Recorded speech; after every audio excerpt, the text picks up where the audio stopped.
Bodoland Got Talent Season 2 ni Elimination आरो semi-final राउन्डआ खुंफुंजागासिनो। बादायलायनायनि गेजेरजों आसामनि गुबुन गुबुन जिल्लानिफ्राय मोसानाय, मेथाइ खननाय, फाव दिन्थिनाय आरो बायदि बायदि रोंगौथि गोनां सुबुंफोरखौ सायख'नानै बड'लेण्ड गट टेलेन्ट सिजन 2आ दिनै सेमिफाइनाल राउन्डसिम सौफैबाय। बे एलिमिनेशन आरो सेमिफाइनाल राउन्डआनो खुंफुंजागासिनो दं चिरां जिल्ला सापागुरिनि हिमालय हटेलाव। दिनैनिफ्राय लानानै गाबोनसिम साननैनि हाबाफारिजों बड'लेण्ड गट टेलेन्ट सिजन 2 नि एलिमिनेशन आरो सेमिफाइनाल राउन्डआ खुंफुंजागोन। दिनैनि जागायनाय हाबाफारियावनो आलासि महरै बाहागो लादों एमसिएलए अमर बसुमतारी, समाज सिबियारि जिसुया समफ्रामहारि आरो बड'लेण्ड रादाबनि बारग' गाहाय सुजुगिरि मैखोम बसुमतारिया। बयनिसिमबो मागो दमासिनि गोजोननाय जासिनाय थाबाय। दिनैनि प्रग्रामा जाहैबाय बड'लेण्ड गट टेलेन्ट आरो बेवहाय माल्टि टेलेन्ट रियेलिटि श'। बे मोननै हाबाफारिनि लानानै दिनै खुंनाय जादों बे हिमालय हटेलाव। दा बेयाव आंखौ चिफ गेस्ट हिसाबै लिंहरनायलाय आं जोबोद गोजोननाय मोन्दों आरो स्पेसियेलि आं डाइरेक्टर बिथां जोंनि डाइरेक्टर फंबाय गरगेश्वर बर' बिथांखौ आं स्पेसियेलि धन्यबाद होयो। जोंनि बे बड'लेण्ड ओनसोलाव जेनाखि जोंनि उन्दै उन्दै गथ'फोरनिफ्राय लानानै जुनियरफोर बिथांमोनखौ दिनै मोनसे टेलेन्टखौ हान्ट खालामबाय थादों। बे जोबोद मोजां आरो बेखौ सिन्था खालामोब्ला जोंनि भबिष्यतआ मोजांखौ जों सिन्था खालामनो हायो आरो मोजां मोनसे जोंनि बे ओनसोलाव मोनसे नामखौ लाबोगोन बेनि सायाव जों मिजिंथिदों। आरो दिनैनि बे जेनाखि सेमिफाइनालखौनो बुंनांसिगोन, जेरावहाय बेयाव सेलेक्ट जागोन। आंबो नायबाय गोबां मानसिफ्रा दिनै गोबां टेलेन्टजों दिनै श' खालामदों। जों सिगांफोराव बेबायदि नुफेराखैमोन जे जोंनि ओनसोलावबो जे गोबां जोंनि जेनाखि इयुथ्सफोरनिफ्राय लानानै गथ'फोरनिफ्राय लानानै गोबां हिडन टेलेन्टफोर दं। जों बेखौ दिनै नुनो मोनबाय। निस्सय आं आसा खालामदों भबिष्यतआ मोजां जालांगोन बिथांमोननिया आरो जों मोजां परिबेस जोङो सानसे समाव बिथांमोननि मोनसे पपुलार जोंनि ओनसोलाव जाफुंसारनायखौ आसा खालामनो थिनाय थादों। गिबियावनो साफ्रोमबो रायजो राजा बिथांमोननिसिम आं बे मिडियानि गेजेरजों गोदान बोसोर 2023नि बे गोथार बे बोसोरखौ आं साबायखर लानानै जे साफ्रोमबो साबायखर बावनाय आरो मोनसे बरायनायखौ आं बावहरो जे जोंहा दिनैहाय बड'लेण्ड गट टेलेन्टनि एलिमिनेशन राउन्ड आरो गाबोनहाय सेमिफाइनाल।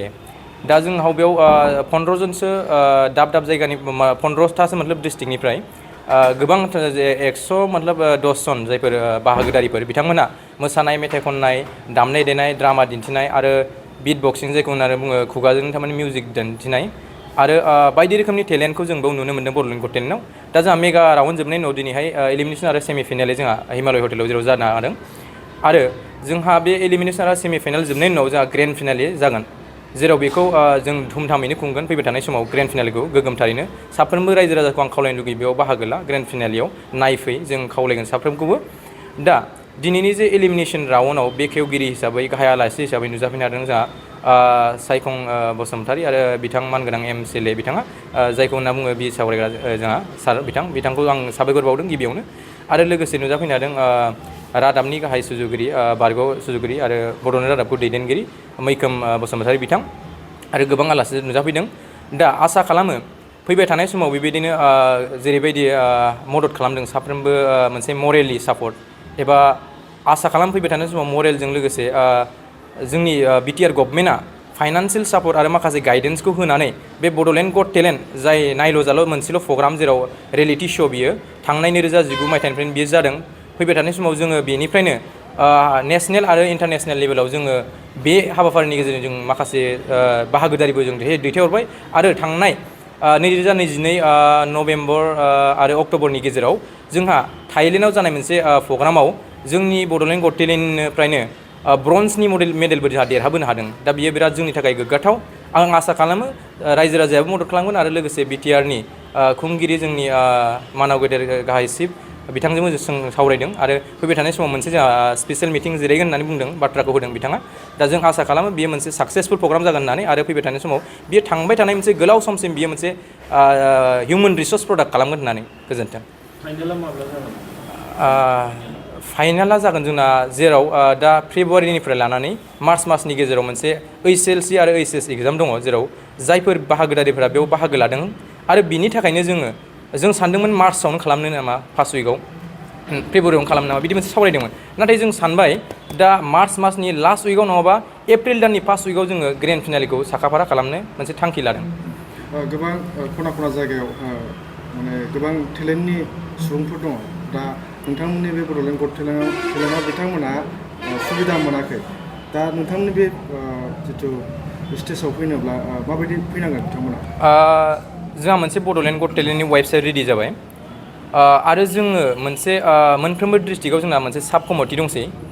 दा फैबाय थानाय समाव जोङो मोनफ्रोमबो डिस्ट्रिक्टआव प्रग्राम मोनसे अडिशन लाहैगोन आरो दा बेयाव जानायनि सिगां जोङो नोंथांमोननि मिडियानि गेजेरजों होगोन, फेसबुकनि गेजेरजों जों होगोन, पेपारावबो होगोन आरो लोगोसे जोंहा मोनसे वेबसाइटबो रेडि जाबाय।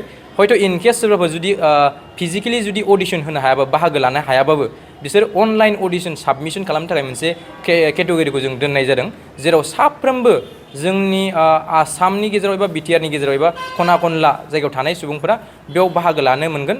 आरो ओंखायनो आङो जायफोर मेलेमजिबि आरो सानथुमैगिरि बिथांमोनखौ आं खावलायनो लुगैदों बे प्रग्रामखौ जेसेबां हायो एसेबां शेयार खालाम, फोरमाय बयनोबो, आरो बिथांमोना बेयाव बाहागो लाथों आरो गावनि टेलेन्टखौ दिन्थिनानै मुलुगनि गेजेरावनो एबा समाजनि गेजेरावनो सासे रोंगौथि गोनां सुबुं जानानै गावनि थांनानै थानाय लामाखौ बिसोरो दिहुननानै लानो हाथों।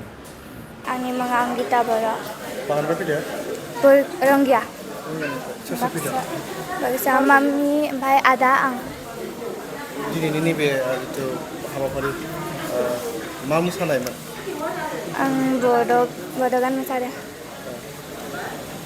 मोसानो मोननानै बाहागो लानो मोननानै माबायदि आसा खालामदों? आं नाजानायगोन जितिनो ओमफ्राय फाइनालाव लासै थांनो। फाइनालसिम देरहासारगोन होननानै आसा दं नामा? बेसे गोबाव प्रेक्टिस खालामनानै फैनाय बेयाव? आं सानसे मैया खालामदोंमोन आरो प्रेक्टिसखौ। बहुत दूर से आया हूँ, मैं सिलावथर से हूँ। मुझे इतना एक्सपेक्टेशन नहीं था कि मतलब इतना अच्छा रियलिटी शो जाएगा बोल के। मतलब अभी तो एलिमिनेशन राउंड चल रहा है मेरा, तो अभी हमने गाया नहीं अभी तक, बट बहुत ही अच्छा एक से बढ़ के एक कॉन्टेस्टेंट है, बहुत ही अच्छा कर रहे हैं वो लोग। तो हम कोशिश कर रहे हैं कि मतलब एलिमिनेशन राउंड पे हम क्रश करें, उसके बाद देखते हैं क्या होता है। बहुत ही अच्छा लग रहा है, थैंक यू सो मच। पहले बार कि आगे भी ऐसा प्रोग्राम में? हाँ, मैं तो पहले बार भी किया था नॉर्थ ईस्ट गोरखा आइकन, जो हम लोग का गोरखा का होता था, उसमें मैं आपका फर्स्ट रनर अप था। तो फिर मैं बोडोलैंड गॉट टैलेंट में भी आया, मतलब बहुत ही अच्छा लग रहा है। फर्स्ट उधर हम लोग का उधर सिलापत्थर में हो गया था, सेकंड उदालगुड़ी में, अभी तो थर्ड यहाँ पे आ गया हूँ। बहुत दूर कोशिश कर रहा हूँ, अभी देखते हैं क्या होता है। हाँ, बहुत ही मतलब अलग अलग टैलेंट लोग हैं, ओनली डांस या सिंगिंग बोल के नहीं है। इधर मॉडलिंग है, आपका जो मतलब बीट बॉक्सिंग है, आपका मतलब बहुत ही किस्म का देखने के लिए मिल रहा है मेरे को। बहुत ही मतलब मैं इधर का जो मतलब ज्वाइन हो के बहुत मतलब इसमें जो पार्टिसिपेट करके भी बहुत अच्छा लग रहा है। Thank you. मोसानो थाखाय धेमाजिसिम साफरि। नोंनि फिसालाखौ आसा खालामो नामा देरहासार जागोन फाइनालसिमाव होनना? आसा खालामो आरो। मा आसा खालामदों? फाइनालसिम मोनैनि थाखाय, देरहासार जानायनि थाखाय। दिनैनिसिम लाबोनायाव माबायदि प्रेक्टिस खालामहोनानै बेसे गोबावनिफ्राय फोरोंनानै मोसानो लाबोखो? प्रेक्टिस खालामनायाथ' सानबासो जादों। मा थांखि दं? थांखिया मा? नोङो बेबायदि मोसानायनि जेनेबा लादों नोंसोरो? नोंनि जा फिसाला मा थांखि लादों? मा थांखि लानानै बेबायदि मोसानाय? आं होनबाय थायालाय रोंलायला मोसानायनि। मनीष दास सालाघाटी। আজি ইয়াত আহি কেনেকুৱা লাগিছে? আহি তো বহুত ভাল লাগিছে আৰু বহুত মানে মনত ফূৰ্তি আহিছে আহি। কি পাৰফৰ্মেঞ্চ কৰিলে? হা, পাৰফৰ্মেঞ্চ কৰিলে? মই কৰিলোঁ বিট বক্সিং আৰু বিট বক্স এইখিনি। লগতে কাই কাই আহিছে? হা, লগতে কাই কাই আহিছে? মই অকলে আহিছিলোঁ, মানে চালাঘাটিৰ পৰা অকলে আহিছোঁ। এই প্ৰগ্ৰামটো কেনেকুৱা লাগিছে? ভাল লাগে বহুত, মানে বহুত ভাল লাগিছে। কি আশা কৰে? দেখো কি হয় এতিয়া, আশাটো আছে, জিকাৰ ইচ্ছা, কিন্তু দেখো এতিয়া কি হয়। আৰু नोंथाङा सानाय सुनाय बेरामनि जेंनायाव गोग्लैदों नामा?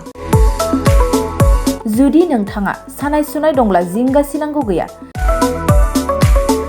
चिरां जिल्लानि बेंटल गेट साफागुरियाव दायो एसआइ निउर' थेरेपि सेन्टार दंसै। बे थेरापि सेन्टाराव नोंथाङा गोरलैयैनो देहानि सानाय सुनायखौ फाहामथाय लानो हागोन। बे आथिं सानायानो जाग्रोदों, ओमफ्राय जानाया एसे सिगांनिफ्रायनो जाखादों, ओमफ्राय बिदिनो गुबुन गुबुन मुलि जाबाबायदों, ओमफ्राय हामाखै। दिनैनि ट्रिटमेन्टआनो आङो एसे मोजां मोनसिनबाय। जेरै सिं सानाय, आफादावरि सानाय, मोदोम जरा सानाय,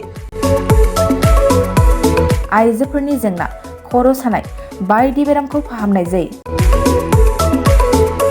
लोगोसेयैनो बे सेन्टाराव थानानै फाहामथाय लानो हानायनिबो सुबिदा खालामदों।